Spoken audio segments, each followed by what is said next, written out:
Boa tarde, posso falar? Pode falar, vereador.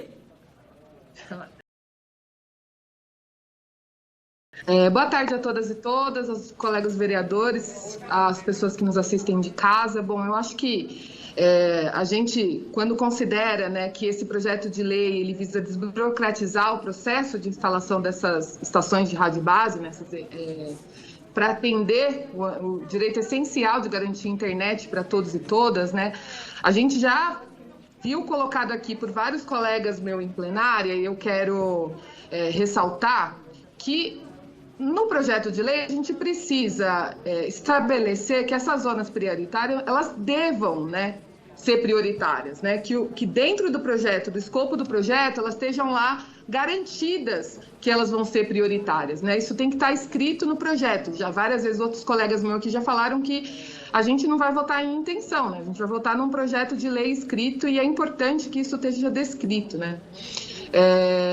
As grandes operadoras, né, como não possuem mais obrigações de contrapartida de levar a conexão aos territórios mais afastados e menos lucrativos, podem simplesmente seguir com a opção de garantir o acesso no centro expandido, né, a quem tem condições de pagar mais caro pelo serviço. E nesse sentido, é fundamental estabelecer na lei os critérios para as zonas prioritárias, né? A gente vê o discurso do governo que a PL vai democratizar o acesso, as antenas não têm amparo na proposta inicial enviada pelo governo, para que fosse real a intenção. Seria necessária a realização de um estudo para a identificação desses locais com maior carência, né? E que até em 6 meses depois da aprovação da lei, tais locais terão prioridade na instalação das antenas, né? A gente precisa que esses critérios de instalação de antenas, eles também levem em consideração que se a partir de agora a gente começar a instalar antenas na periferia, como a gente instala no centro, ainda assim, como existe uma defasagem nas regiões periféricas, ainda assim a gente vai continuar com uma desigualdade tremenda em relação aos territórios periféricos e os territórios centrais. Eu acho que quando a gente pensa isso, ele é fundamental para tudo que a gente pense aqui na Câmara, né? Porque se já existe uma desigualdade, manter essa desigualdade, ainda que a gente melhore para todo mundo, a gente mantém uma distribuição que prejudica a periferia. Então, a gente precisa, sim, pensar critérios que consigam colocar mais instalações nas regiões periféricas, mais instalações em regiões com mais vulnerabilidade, com mais dificuldade de acesso, do que nas regiões centrais da cidade. E é possível fazer isso, sim, ou seguindo critérios de território, ou seguindo critérios de proporção da população.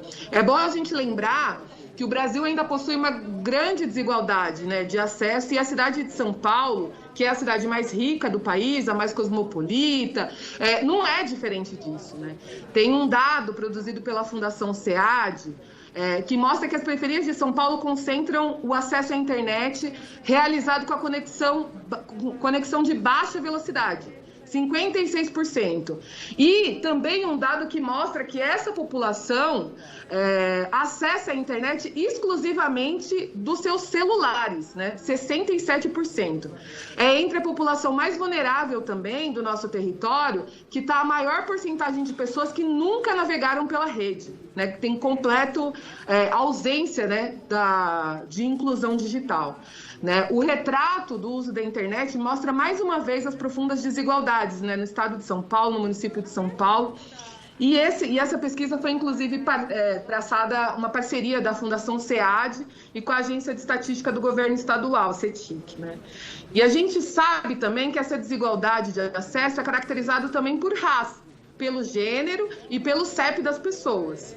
A pesquisa TIC Domicílios, de 2020, ela traz pela primeira vez os dados sobre raça dos usuários e revela disparidades também nesse acesso, né? Dentre os indicadores individuais, um dos dados que mais chama atenção é a amostra que o uso de computadores, notebooks, PCs, tablets é maior entre brancos e amarelos, 49% e 48%, e significativamente menor entre os pardos, pretos e indígenas.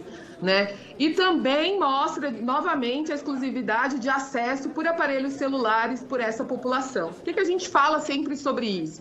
Quando a gente fala que o racismo é estrutural, ele se revela nesses dados.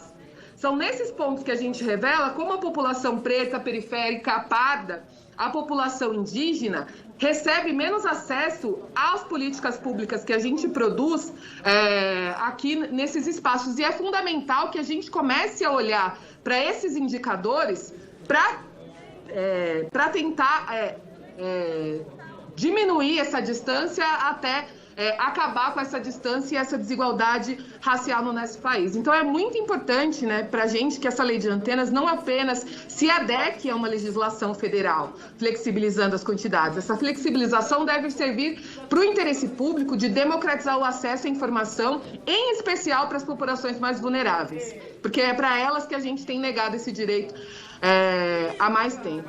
E se a gente vai falar de democratização, o que significa falar de democracia, vamos lembrar também do princípio da justiça social. Isso significa que a gente precisa, em toda e qualquer legislação, observar quais os micromecanismos que acabam colaborando na geração de distorções grandiosas da Constituição da cidade de São Paulo. Isso se refere a garantir eventuais benefícios concedidos pelo poder público aos particulares, compensem desvantagens e garantam acesso de todas as pessoas à fruição de serviços e bens públicos, né, em condições de igualdade material. Isso tem tudo a ver também a aplicação e o recolhimento de multas, né, para as multimilionárias empresas de telecomunicação. Já foi muito falado aqui hoje também. Primeiro, o valor de R$10 mil previsto no PL para a multa, para o caso de descumprimento das formas de instalação pela lei, ele é ínfimo, né? O que resulta numa completa ineficácia da multa para cumprir com o seu propósito, né, de inibir a conduta ilícita. O pesamento e a gente consiga respeitar essa norma. A gente tem que mostrar como algo financeiramente doloroso, como algo pode ser financeiramente doloroso desde o início, né? Para além disso, a CPI das antenas identificou pelo menos 46 milhões reconhecidos na dívida ativa da Prefeitura, das teles, né, em decorrência de multas aplicadas e não pagas. Agora, se a gente pensar o que a gente poderia fazer com esses 46 milhões que deixam de entrar, né, em política pública, a gente sabe o que a gente perde para a cidade, né? E a gente também não pode esquecer que mesmo essas regras a serem respeitadas estão exageradamente flexibilizadas nesse PL. Não há obrigações precisas e suficientes quanto ao lugar, forma, o momento de instalação das antenas. Se a gente não estabelecer desde já essas exigências e critérios, se a gente não vincular minimamente com as regras de uso e ocupação de solo, as empresas vão ganhar um descabido benefício, né, de buscarem a situação mais vantajosa para elas, né, sem se preocupar devidamente com o interesse público. Isso aqui já foi levantado aqui, tanto pela oposição como pela base do governo hoje aqui nessa casa, né? Então, cabe muito a nós estabelecermos os parâmetros mínimos, né, para que essa instalação garanta o interesse público, né? A gente não pode deixar no arbítrio aí de cada agente do mercado para fazer. E quando eu falo de justiça social, sobre esses processos, a equação ela é simples, na verdade.